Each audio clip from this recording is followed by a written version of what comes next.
about a recession. Maria Bartiromo asked you, and you kind of hesitated. I'll tell you what, of course you hesitate. Who knows? All I know is this.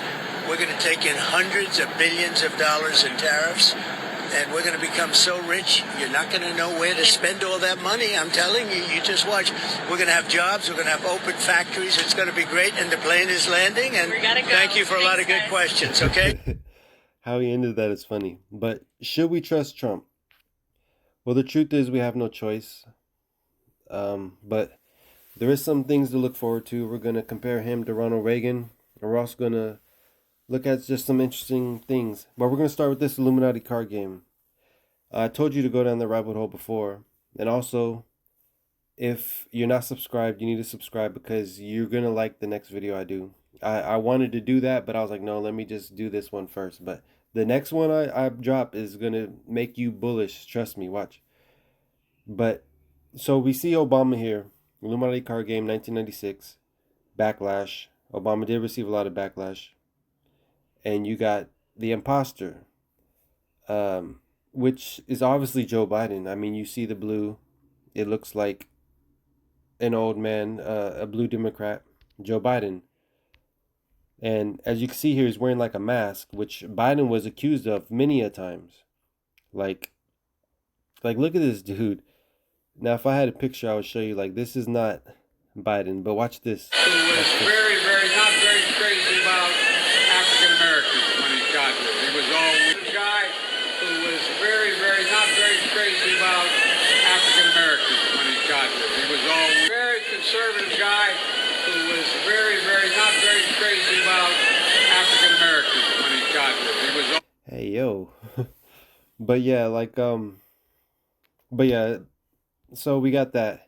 And we have this charismatic leader, which is obviously Trump, yellow hair, and got the masses just, you see them, they're just, in a daze, MAGA, if you will. And this is also Trump. A lot of people say this looks like Trump too. Enough is enough. And the caption says, at any time, any place, our snipers can drop you. Have a nice day. It reminds you of something, don't it? Many men wish death upon me. What am I, darling? I can't see. I'm trying to be what I'm destined to be. And need. So, I mean, and that was theater. I mean, these people, they don't get shot, man. Like even Tupac, he didn't get shot 5 times, man. If you watch a channel called Tupac Hoax, where he's allegedly shot 5 times, and then the dude asked him, like, was it hard to heal? And he was like, nope, I ain't got no scars. And anybody knows that when you get shot, you get scars. But anyway, that's despite the fact. But that's just theater. Like I've been telling you, it's all theater. But one thing about the Trump assassination attempt, so-called, is that it was July 13th. And if you've been following Ripple for quite some time, you know July 13th should ring bells because that was the day that Judge Annalena Torres issued the summary judgment against Ripple Labs. July 13th, 2023. And then the Trump assassination attempt is on the same day, Pennsylvania rally, July 13th, the next year. And what's also interesting is that the dude who so-called shot at Donald Trump, he was as a kid or something like that. I ain't got time to look at the video, but you could do your own homework. He was in a BlackRock video. And it's just interesting that all these ETFs are being filed for, but not BlackRock. But that doesn't make any sense. I'm just going to drop a little nugget right now. It doesn't make sense because BlackRock, why ain't this typing right? Oh, whoops. BlackRock is 76. Just like who? Just like Ripple. But that July 13th date, July 13th. Man, I can't type today. July 13th. Also, I might sound a little nasal. It's like allergies. July 13th, 2023. Man, I seriously can't type. July 13th, 2023. Right? The summary judgment is 88. And 88 is notorious right now because Trump is 88. We're going to tie Trump into Ripple somehow. On demand liquidity is also, of course, 88. what also is 88 is the Economist. Whoa. See, I need to hold my phone. There we go. Watch. I'm going to type better now. Uh, the Economist group, right, who publishes the magazine 88. And what am I referencing here? I'm referencing the article from January 1988, right? Get ready for a world phoenix. Well, this article was made, this magazine was made in 1988, just like the Economist Group 1988.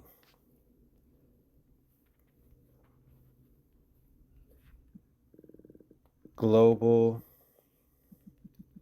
this could be what's going on here. Currency reset.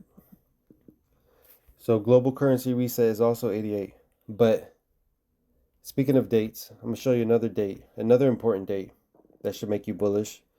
August 25th, 1988 is also 88. What date was that? I'm glad you asked. Boom, bingo. David Schwartz, the patent for distributed ledger technology, right? When was this filed? August 25th, 1988.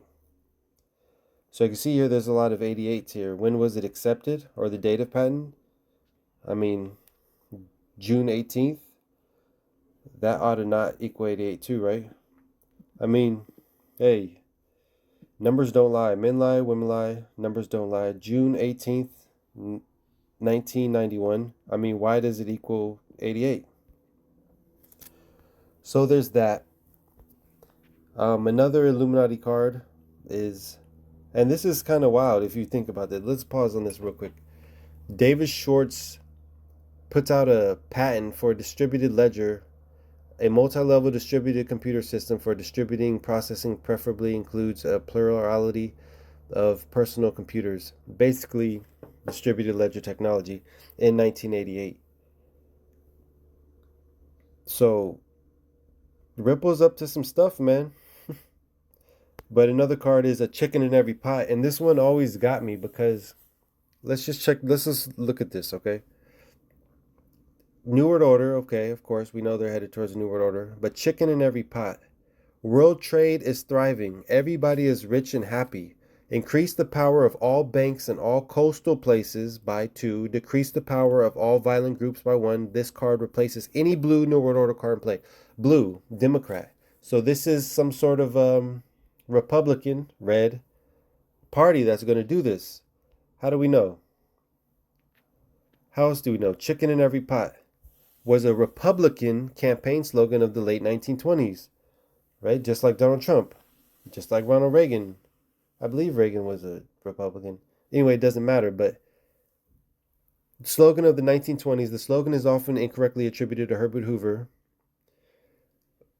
But the desire for there to be a chicken in every pot dates back to at least the 16th century France, blah, blah, blah. But centuries later, the phrase resurfaced in the United States in 1928. A group of Republican businessmen created an ad touting the supposed gains of the Republican Party had made for the working Americans, right? The ad ran in New York, in the New York World, and the headline read, "A chicken in every pot.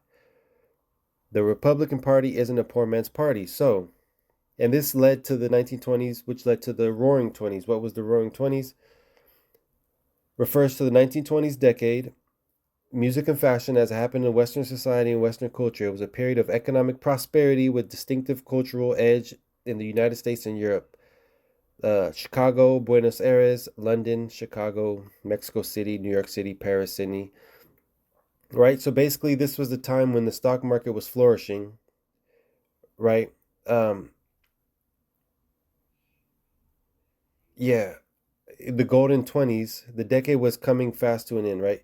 Wall Street invested heavily in Germany under 1924, blah, blah, blah. Basically, this was a whole decade of just the market. When you look at the stock market, the NASDAQ, all that, the S&P 500, whatever, I don't know when those started, but everybody talks about this, the 20s. It was all the way up until the Great Depression when the Wall Street crash of 1929. That's a very popular Wall Street crash, 1929. But this chicken in every pot was around for that. Now I'm thinking this now, okay?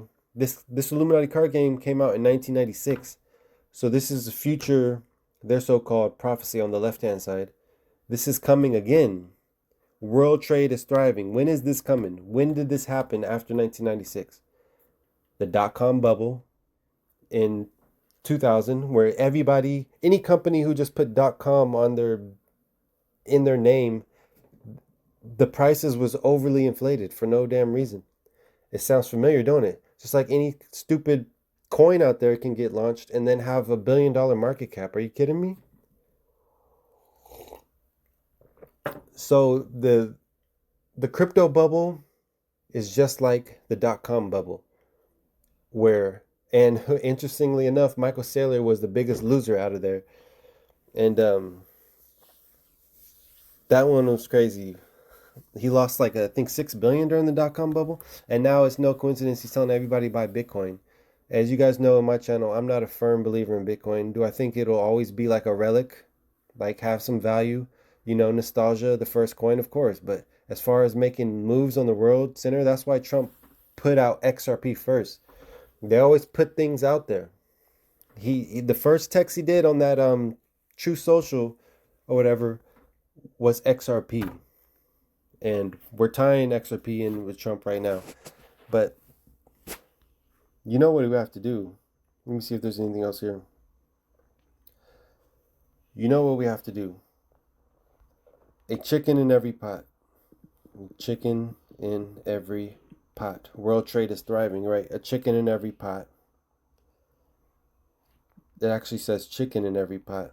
Chicken in every pot. 86. Like, what was we just talking about, though?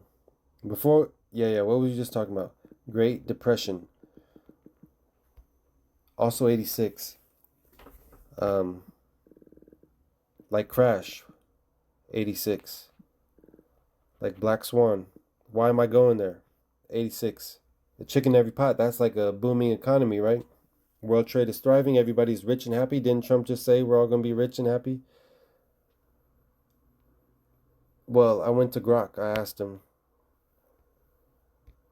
See if it's still there. Yeah. Tell me how Reaganomics and Trump are similar. Here's a quick rundown of how Reaganomics and Trump's economic policies align, focusing on market reactions. Tax cuts as a core strategy. Reagan, 1981, Economic Recovery Tax Act, slashed rates from 70% to 50% to 28%. Trump tax cuts and Jobs Acts cut corporate rates 35 to 21. Both the market saw the jitters. Reagan faced 1981-82 recession. S&P 500 dropped 20% by mid-1982. Trump's 2018 tariff talk sparked volatility. S&P dipped 10%. Tax relief later fueled rallies. S&P soared 80% from 1982-87 under Reagan and Trump's pre-COVID, blah, blah, blah. But initial decline. So when Reagan was first elected, there was a short decline for about a year and a half.